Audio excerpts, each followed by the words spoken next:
Hi, it's Liz Gatlin here, and I'm just gonna be talking about kind of like my own experience that I've had with the the teaching for learning approach and the activity based approach. When I was younger, junior high, Greene County Tech, we did a unit over softball. It was broken down lesson by lesson. We learned how to throw the ball accurately, how to catch the ball accurately. So we broke it down and went over each skill and practiced those skills before we actually played the game. So I've had experience for teaching for learning approach. It was a detailed unit, and the lessons.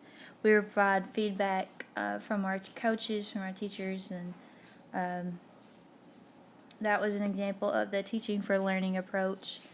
And then but in elementary school, my PE class, we would just have like kind of like a glorified recess, pretty much. We played tag, dodgeball, etc. It wasn't didn't have any like lessons. It was like a random selection of whatever they felt like doing that day.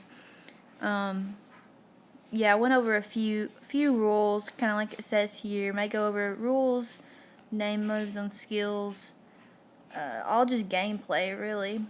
And that's how the teaching for learning approach and activity based approach they differ in that way. This one's more just kind of on the spot, random selections. This one is just well thought out. Lesson plans, unit plans, and an assessment for the learning. So that's how those two programs are different. And how if a visitor with each website or schools to be informed about best practices and programs within the physical education program.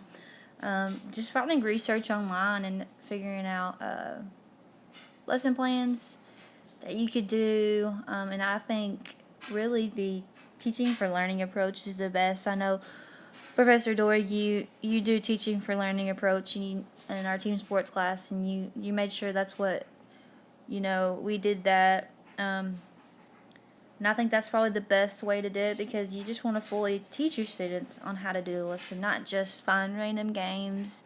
Can be days, when they can play dodgeball. I understand students love playing dodgeball, but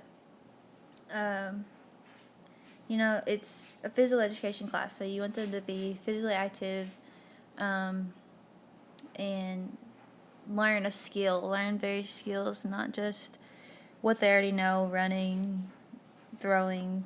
Some know throwing, but you can teach throwing. So, yep, that's what teaching for learning approach and active based approach is about.